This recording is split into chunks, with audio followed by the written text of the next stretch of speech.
안녕하십니까, 박태공입니다.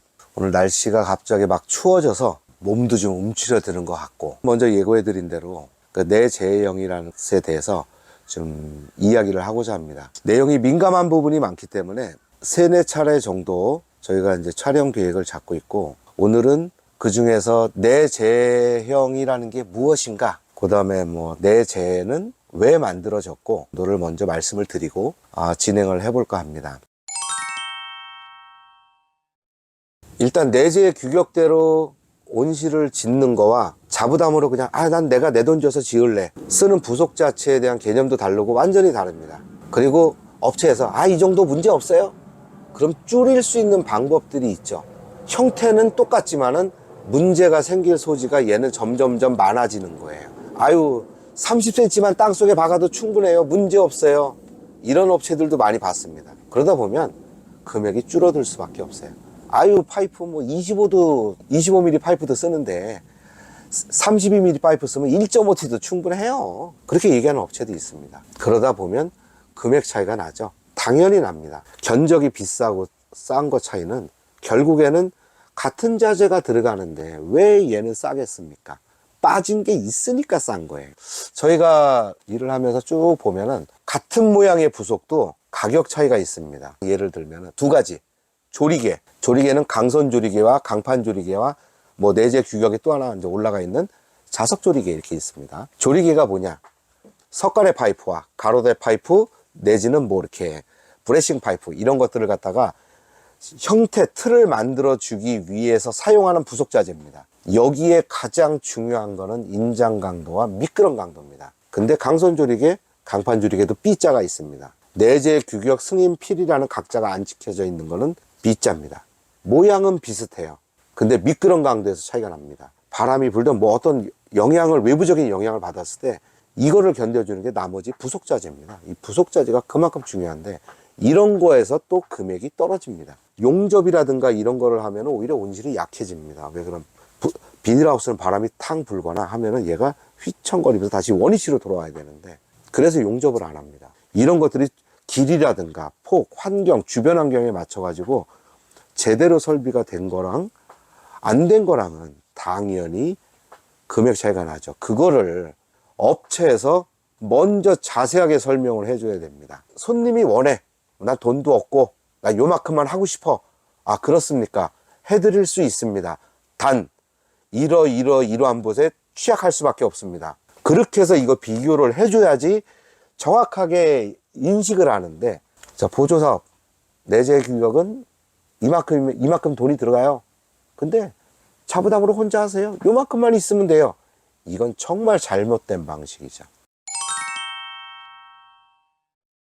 얼마 전에 이제 카페에서 내재 규격 12-1형, 근데 안에 들어간 첫 번째 파이프부터 달라. 여기에 쓰는 파이프는 첫 번째 기준이 42mm 파이프를 씁니다. 간격은 90cm 간격으로. 왜 그러느냐? 42mm 파이프가 32mm 파이프보다 더 튼튼하니까 간격을 좀 벌려놔도 구조적으로 안전하다는 거예요. 그렇게 해갖고 어깨 높이를 2m까지 올릴 수 있게 해놨습니다. 근데 카페에 보니까 31.8, 그것도 1.5T 파이프로 해가지고 70cm 간격으로 꽂는 거라서 내재 규격입니다. 워낙 많은 온실을 보다 보니까 너무 답답하니까 이런 영상도 찍게 되는 거고, 보조금을 받았으면은 보조금을 지급해주는 규정대로 내재 규격 설계 시방서에 맞게끔 설계를 해야 되는데, 이거를 살짝 바꿔. 어떻게 바꿔? 제일 처음에 많이 바뀌는 게 바로 곡률. 땅에서 이제 올라오는 직선 부분과 직선 부분이 연결되는 아치로 구성이 되는 게 일반적인 비닐하우스의 형태라고 보면 되는데, 아치 부분이 곡률이 정해져 있어요. 이 곡률이 정해져 있는 건 뭐냐면은 바람이 불었을 때 원만하게 잘 타고 넘어가라는 부분이 있는 거고, 그 다음에 눈이라든가 이런 게 왔을 때 양쪽으로 자연스럽게 흘러주게끔 그런 거를 갖다가 계산을 해가지고, 눈이 얼마 쌓였을 때 이 온실이 받는 하중이 얼마다, 이거를 생각해서 곡률이라는 걸 만들어놔. 이 부분이 어겨진 부분이 되게 많고, 그 다음에는 부속 자재가 비규격 자재가 많았고, 일반 구조용 파이프 중에서 가장 약한 파이프가 바로 비닐하우스 구조용 파이프거든. 이 비닐하우스 구조용 파이프가 왜 약하냐? 휘어서 써야 되니. 너무 강하면은 얘를 휘어서 쓰기가 너무 힘드니까 휘어서 쓸 수 있는 최대한을 잡아준 거예요. 이 파이프를 그렇게 설계를 하고 규정을 정하다 보니 얘를 기준으로 부속자재를 정해야 되는 거죠. 그리고 강판 조리개가 들어가고 강선 조리가 들어갔을 때 미끄럼 강도라든가 이런 것들이 그래갖고 기준에 정해져 있어요. 또 쓰는 위치가 또 정해져 있고, 약한 파이프가 한번 꺾어 놓으니까 약해지거든. 그런 데는 강판 조리개를 채우게 돼 있고, 이런 식으로 여러 가지 설계를 할 때 여러 상황을 고려해서 설계를 해가지고 부속자재를 정해놨는데, 여기에서 그거를 갖다가 어기는 거죠. 가장 심각한 문제가 연동 온실입니다. 각관 파이프로 쓰는 연동에는 정말 놓치지 말아야 되는 부속이 있습니다. 각관 온실은 중방이 끊어지다 보니까는 Y클램프, 반와이 클램프라는 부속을 별도의 지면을 할애해서 확대해 가지고 부속에 대해서, 연결 부분에 대해서 따로 도면을 그렸습니다. 폭이 7m면은 기둥 간격이 7m라는 이야기인데, 7m하고 7m 기둥 사이에 중방이 따로 들어갑니다. 끊어져서 또 따로 들어갑니다. 끊어져서. 심지어는 농업기술원, 농업기술센터, 제가 원예시험연구원을 빼고는 Y클램프, 반와이 클램프라는 부속이 들어간 거를 별로 못 봤습니다. 그때마다 그 담당 공무원한테 이야기했습니다. 작업자는 일이 많고 농가 입장에서는 돈이 좀 더 들어가고 도면 이해를 못하고, 까치발이라고 그러죠, 통칭. 기둥과 중방을 받쳐주는 거를, 여기를 끝에를 눌러가지고 얇게 만든 다음에 육각 피스라는 피스를 4개씩 박습니다.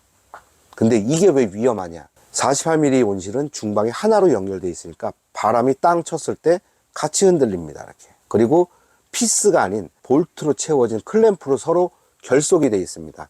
그러니까는 같이 흔들렸다가 오죠. 근데 각관 온실은 끊어져 있지 않습니까? 이게 끊어져 있다 보니까 바람이 땅 치면은 흔들릴 때 피스가 깨질 염려가 굉장히 높습니다. 그래서 Y클램프, 반와이 클램프라는 거를 써서 볼트를 체결을 하고, Y클램프 같은 경우는 양면에 피스 박히는 것만 거의 16개가 박힙니다. 육각 피스가.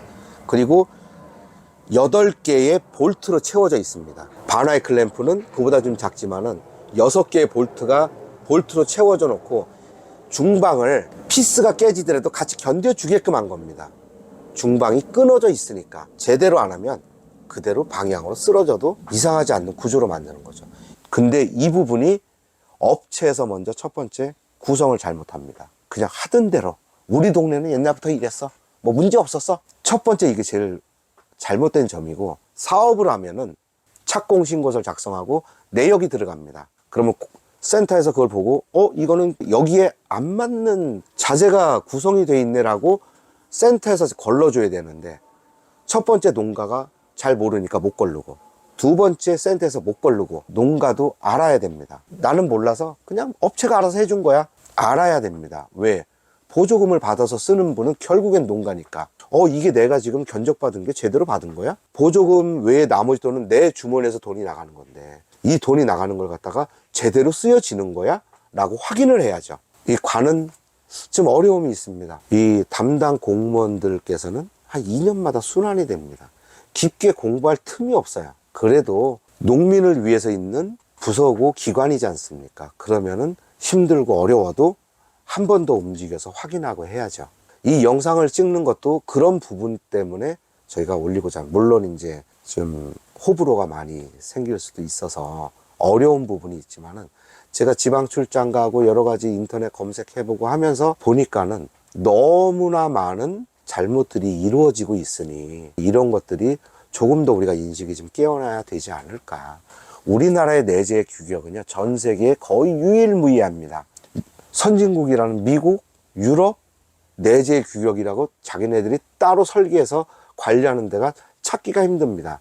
제가 좀 잘 검색을 못해서 그럴 수도 있지만은, 그만큼 굉장히 우리나라는 앞서가고 있고, 정부 차원에서 육성하고 피해를 덜 입게 하고자 굉장히 노력하고 있습니다.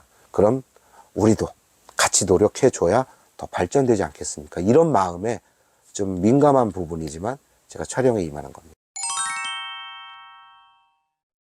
1차 산업은 전 세계 어느 나라나 못 사는 나라, 잘 사는 나라 할 거 없이 굉장히 1차 산업의 먹거리에는 투자를 아끼지 않습니다. 그만큼 중요한 것이기 때문에 수확량이라든가 그다음 안전한 먹거리를 조금 더 많이 생산할 수 있기 때문에 온실 재배를 합니다. 이 온실 재배를 할 때 자연재해를 갖다가 막아줄 수 있는, 바람이 많이 분다거나 태풍, 눈이 많이 온다거나 이럴 때 최대한 견딜 수 있는 온실을 설계를 한 것입니다. 정부 차원에서, 원해시험연구원에서 여러 박사님들이 설계를 합니다. 파이프는 어떤 걸 쓰고 부속자재는 어떤 걸 쓰고 폭은 어떨 때, 높이는 어떨 때, 여러 가지 상황을 고려해 가지고 여러 가지 모델을 설계를 한 것이 바로 내재 설계고, 내재 설계 시방서 도면이라고 규격집이 있습니다. 농진청, 농사로 이렇게 사이트에 들어가시면은 규격집을 얼마든지 다운받을 수 있습니다. 종류는 3가지 정도가 있습니다. 원해시험연구원에서 설계를 한 원래 원안 설계가 있고, 민간 업체가 오랜 시간 동안을 갖다가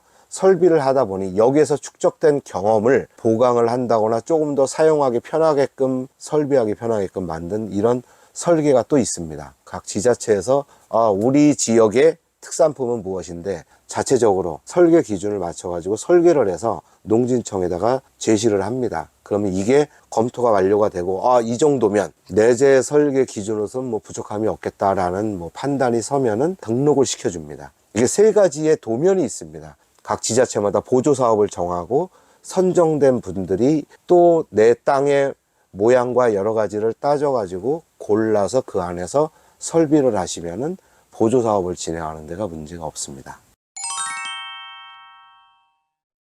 내재 규격을 만든 목적이 무엇이냐면, 자연재해가 요즘 기후변화가 워낙 다변하니까 굉장히 위험 요소가 많죠. 이럴 때 조금 더 안전하게 농사에 전념할 수 있는 설계 기준을 만든 게 목적이고, 정부 차원에서 이런 설계를 했으니 나를 믿고 따라라. 그러면은 만약에 피해를 안 입어야 좋은데 최대한 피해를 덜 입게끔 설계를 했는데 그래도 피해를 입었다 하면은 내가 보상해 줄게. 그 보상을 해주는 기준이 바로 내재의 설계 기준입니다.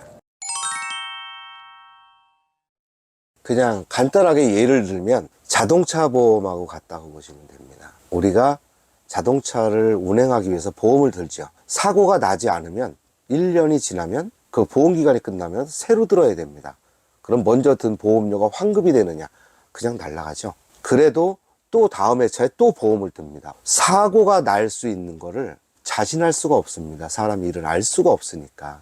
이럴 때 보상을 충분하게 하고 사고 처리가 원만하게 하기 위해서 자동차 보험을 드는 것처럼 내재 규격으로 해야 되는 거는, 물론 25 파이프나 안 그러면 간격 넓게 하고 대충 막 비닐 얹어놔도 5년 10년 쓰는 분들이 있습니다. 그걸 당장 내일을 알 수 있을까요? 모릅니다. 그러니까 갑자기 폭설이 일어나고 그럴 때를 대비해서 이렇게 지으면은, 이 정도 눈이 왔을 때, 이 정도 바람이 불었을 때는 이렇게 지으면은 최대한 견뎌준다, 안전하게. 단지 시설뿐만이 아니지 않습니까? 농사는 그 안에 작물이 있고 잘 자라고 있는데 갑자기 불의의 사고를 재해를 입었어요. 그러면 시설비만 우리가 손해를 보겠습니까? 아닙니다. 그 안에 있는 작물까지.